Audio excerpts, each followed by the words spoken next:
Hello दोस्तों, welcome back to my channel PCM classes. आपका स्वागत है। दोस्तों आज का जो हमारा टॉपिक होगा वो आय और व्यय के प्रश्न का पार्ट 2 होगा। पार्ट 1 अगर आप नहीं देखे हैं तो आप जाकर देख लीजिए। पार्ट 1 में हमने बेसिक बताया है, वहाँ पे हमने जैसे जैसे वीडियो डाल रहे हैं वैसे वैसे लेवल इसका बढ़ता जा रहा है। उसमें थोड़ा सा सरल क्वेश्चन थे, इसमें थोड़ा और ज़्यादा टफ हो गए। इसके बाद जो पार्ट आएगा उसमें और ज़्यादा क्वेश्चन टफ हो जाएंगे। तो दोस्तों ज़्यादा टाइम ना बर्बाद करते हुए बढ़ते अपने पहले क्वेश्चन की ओर। तो दोस्तों आज का जो हमारा पहला क्वेश्चन है, अरविंद अपनी आय का 75% खर्च करता है और शेष बचा लेता है। उसकी आय में 20% की वृद्धि हो जाने पर वह अपने खर्च में 10% की वृद्धि कर देता है। तदनुसार उसकी बचत में कितने प्रतिशत वृद्धि हो जाएगी? ये हमारा आज का क्वेश्चन है। तो दोस्तों आपको एकदम सरल तरीके से बता रहे हैं, एकदम एकदम बहुत ज़्यादा सरल है। आप तुरंत कर जाओगे इस क्वेश्चन को, देखने से ही बहुत टफ लग रहा होगा, बट बहुत सरल है। क्या करना है आपको, 75% लिखा ना, सबसे पहले 75% को हम भिन्न में तोड़ देते हैं। तो ये 75 है, यहाँ पे 75 हो जाएगा, परसेंट हटेगा तो बटे में 100 हो जाएगा। काट देंगे 25 तियाँ 75 हो जाएगा, और 25 को 100 से काट देंगे तो 25 चौको 100 हो जाएगा। ठीक है। अब यहाँ के बाद ये चीज़ है क्या, हमने बताया था पहले वीडियो में, ये जो हर में वैल्यू आती है ना, ये होता है संपूर्ण। मतलब सबसे बड़ी चीज़ क्या होती है, आय, कितना पैसा कमाया, वही तो सबसे बड़ी चीज़ है। तो ये हमेशा बटे में रहता है। तो उसकी आय कितनी हो गई, 4। और सवाल में क्या खर्च करने की बात बोला है, तो ये 3 रुपये क्या कर रहा है, वो खर्च कर रहा है। और 4 में से 3 रुपये खर्च कर रहा है, तो 1 रुपये क्या कर रहा, 1 रुपये वो क्या कर रहा होगा, तो 1 रुपये की वह बचत कर रहा है। अब सवाल जो अगर देखा जाए तो सवाल में 4 आया है, 4, और 4 को हम 4 को हम इसको अगर रेशियो में लिखना चाहिए, 4 रुपये आय, 3 रुपये खर्च और 1 रुपये बचत, ये रेशियो में लिखा है।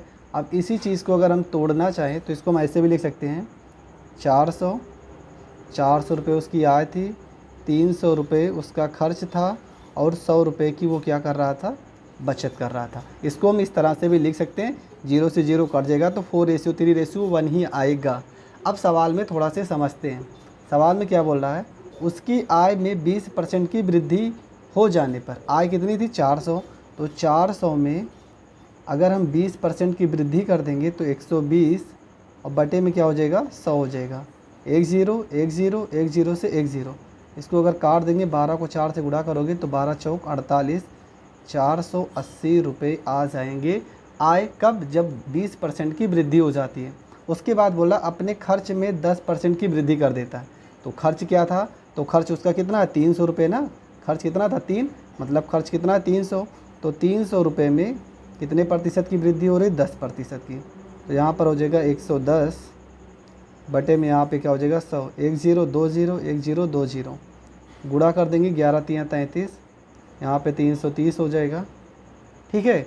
480 रुपये क्या आ गया, उसकी आय अब वृद्धि होने के बाद, और 330 रुपये क्या आ गई, उसकी बचत, खर्च।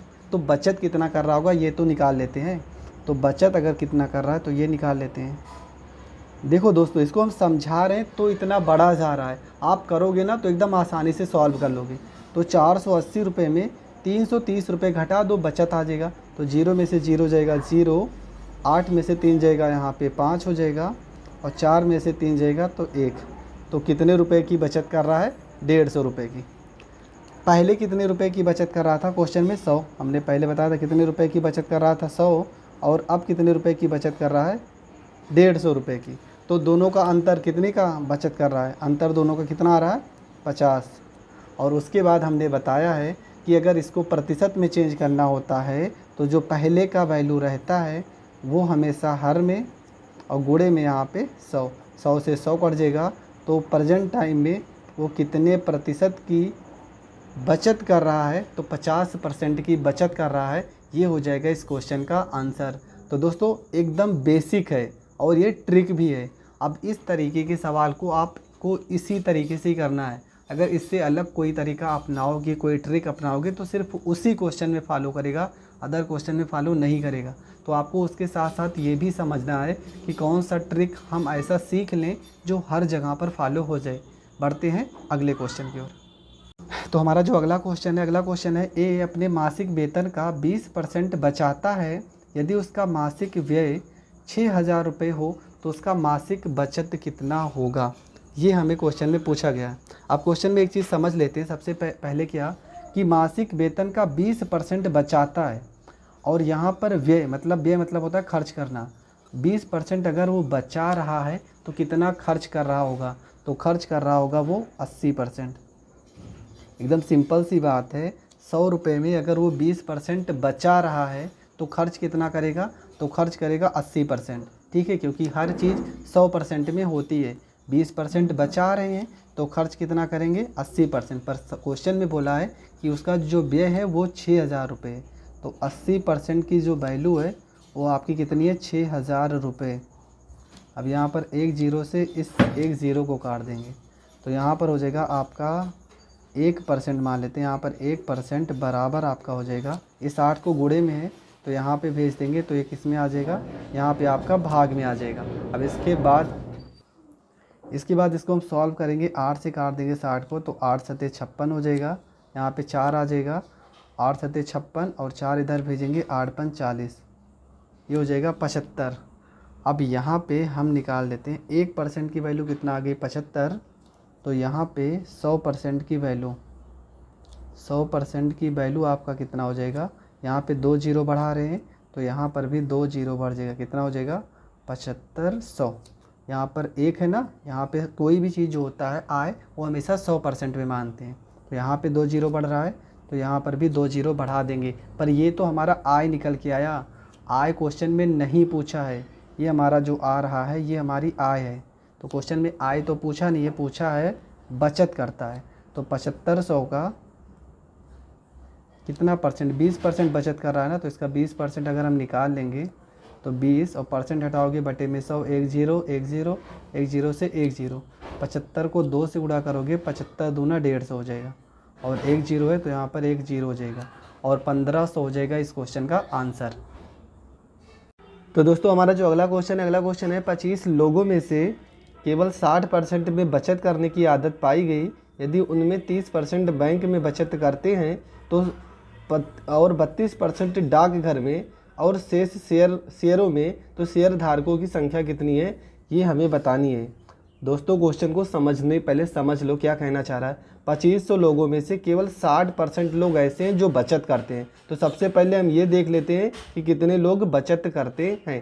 तो हमारे पास टोटल जितने लोग हैं वो हैं 2500 और 2500 लोगों में उसने कह रहा है कि 60% लोग बचत कर रहे हैं। तो 2500 का अगर हम 60% निकाल लेंगे तो यहाँ पे 1 जीरो 1 जीरो 1 जीरो से 1 जीरो कट जाएगा और ये आपका हो जाएगा 25 छक्के 150, 25 छक्का 150 हो गया और 1 जीरो लगा तो 1 जीरो लगा दो। मतलब 1500 ऐसे लोग हैं जिनके अंदर बचत करने की क्षमता पाई जाती है, मतलब जो बचत करते हैं।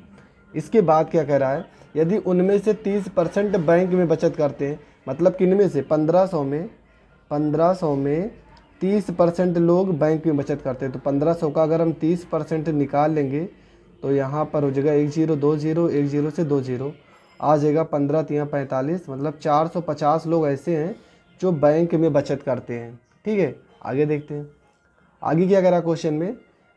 और 32% डाक घर में बचत करते हैं। तो 1500 मतलब इसी में से 32%, तो 1500 का 32% निकाल लेंगे। 1500 गुणे में यहाँ पे हो जाएगा आपका 32 और बटे में यहाँ पे हो जाएगा आपका 100, 1 zero 2 zero 1 zero 2 zero cut जाएगा तो ये हो जाएगा 15 दूना 30 के जीरो और 15 3 45 और 45 में 3 जोड़ दोगे तो हो जाएगा 48। तो 480 लोग कौन से हैं जो डाक घर में बचत करते हैं।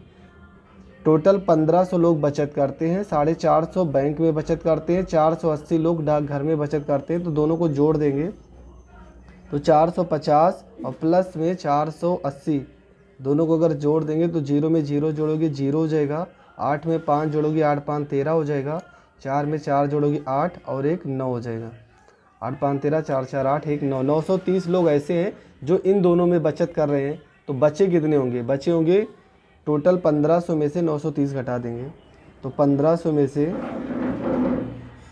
में से अगर हम 930 को घटा देते हैं तो हमारा हो जाएगा 0 में से 0 जाएगा, 0 हो जाएगा, यहाँ पे 10 में से 3 जाएगा, 7 हो जाएगा, और बचेगा क्या, 14 में से 9 जाएगा, कितना हो जाएगा, 5 हो जाएगा। मतलब 570 ऐसे लोग हैं जो शेयर धारकों में बचत करते हैं, तो 570 हो जाएगा हमारा इस क्वेश्चन का आंसर। तो दोस्तों आज के लिए बस इतना ही क्वेश्चन। अगला पार्ट जो होगा उसमें और सारे आय और व्यय के आधारित प्रश्न होंगे जो RS अग्रवाल और किरण की बुक के होंगे। तो जय हिंद, जय भारत।